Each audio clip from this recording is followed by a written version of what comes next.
On July 10, 1942, in the remote mists of Alaska's Aleutian Islands, the course of the Pacific War quietly shifted. Machinist mate Albert Knack, peering through the observation window of a PBY Catalina patrol aircraft, noticed something startling on the ground below. Resting upside down in the soft marshland of Akutan Island was a Japanese Zero fighter, almost entirely intact. Its wings still bore the unmistakable red Hinomaru, the rising sun. At that moment, neither Knack nor pilot Lieutenant William Thies could have known that the aircraft below them would become one of the most valuable intelligence finds of World War II. They only knew they had stumbled on something that was not supposed to be there, something the Japanese thought would never fall into American hands. For 7 months since Pearl Harbor, the Zero fighter had dominated Pacific skies. Allied pilots had grown to dread the sight of its silhouette. Fast, agile, and possessing extraordinary range, it outclassed most American, British, and Chinese aircraft it encountered. Pilots reported that engaging a Zero in a turning fight almost always ended in death. The official U.S. combat guidance reflected this brutal reality. Do not dogfight a Zero. Run away. The Zero seemed to embody every fear American forces had about Japanese capability. Technically advanced, skillfully flown, and apparently unbeatable.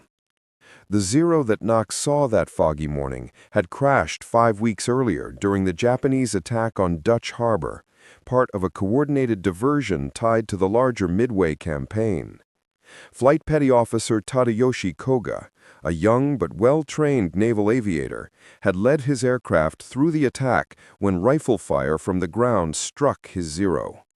A vital oil line ruptured, slowly starving the engine. Koga and his wingmen turned toward Akutan Island, which Japanese planners had pre-designated as an emergency landing zone. A submarine waited offshore to rescue any pilot who went down. But the island's grassy plain concealed marshland. As Koga lowered his landing gear and touched down, the wheels sank and the Zero flipped violently upside down. Koga was killed instantly. His wingmen, torn between duty and loyalty, could not bring themselves to fire on the wreck to prevent capture. They flew away, assuming rescue forces would arrive. But no rescue came. Fog and patrols kept the site hidden. And so, Japan's most valuable air combat secret sat untouched. The Zero that Knack saw that foggy morning had crashed 5 weeks earlier during the Japanese attack on Dutch Harbor, part of a coordinated diversion tied to the larger Midway campaign. Flight Petty Officer Tadayoshi Koga, a young but well-trained naval aviator, had led his aircraft through the attack when rifle fire from the ground struck his Zero. A vital oil line ruptured, slowly starving the engine. Koga and his wingmen turned toward Akutan Island, which Japanese planners had pre-designated as an emergency landing zone. A submarine waited offshore to rescue any pilot who went down. But the island's grassy plain concealed marshland. As Koga lowered his landing gear and touched down, the wheels sank and the Zero flipped violently upside down. Koga was killed instantly.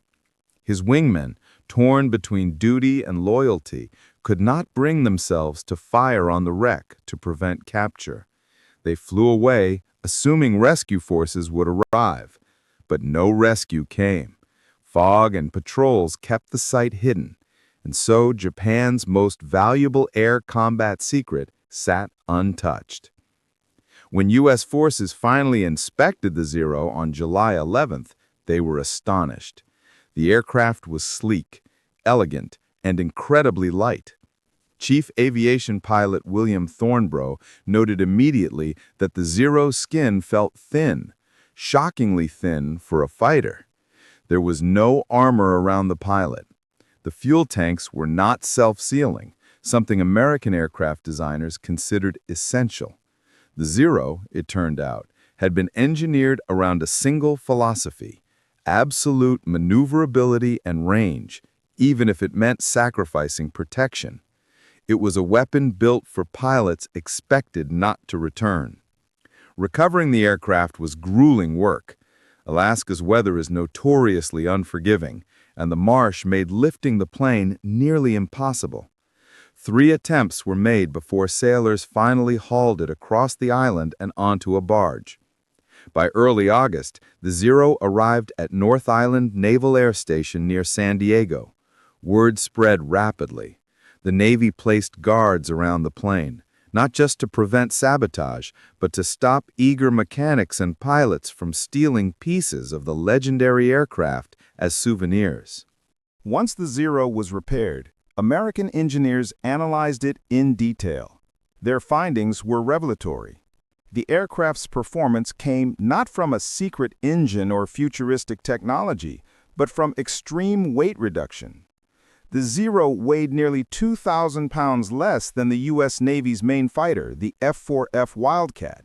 That weight difference allowed the Zero to turn tighter, climb faster, and accelerate more rapidly at low speeds. The Japanese had used a high-grade aluminum alloy, light and strong, that allowed structural components to be thinner and lighter than anything American manufacturers were producing at the time. Every part of the Zero had been designed to shave weight. Fabric control surfaces, fixed wing joins without heavy attachment bolts, and minimal internal framing. But the advantages came with deadly trade-offs. The lack of armor meant the pilot had essentially no protection from bullets. The absence of self-sealing fuel tanks meant that a single hit could ignite the aircraft into a sheet of flame. Japanese pilots flew machines designed to be fast and agile, but also inherently vulnerable. The real breakthrough came when Lieutenant Commander Eddie Sanders, a skilled test pilot, flew the repaired Zero. He discovered that while the aircraft was superb at low speeds, it had serious weaknesses at high speeds. The ailerons, which control roll, stiffened dramatically above 200 knots, making it difficult for the Zero to maneuver quickly in fast dives. Sanders also uncovered a critical vulnerability known as negative G cutoff. Because the Zero used a float-type carburetor, pushing the aircraft into a sharp forward dive cut off fuel flow, causing the engine to stall temporarily. American fighters with pressure carburetors did not have this issue. That meant if a Zero was pursuing an American fighter, the American pilot could abruptly dive forward, maintaining power, while the Zero's engine would sputter and momentarily die. This was the tactical answer American pilots had desperately needed. The information from the Akutan Zero was compiled into combat manuals and rushed to every unit in the Pacific. Pilots were trained never to turn with a Zero. Instead, they used boom and zoom tactics, diving at high speed, firing in a single pass, then climbing back up before the Zero could follow. Commander John Thatch had already begun developing his now famous Thatch Weave, a maneuver where 2 American fighters supported each other by crossing flight paths to trap a pursuing Zero. The captured aircraft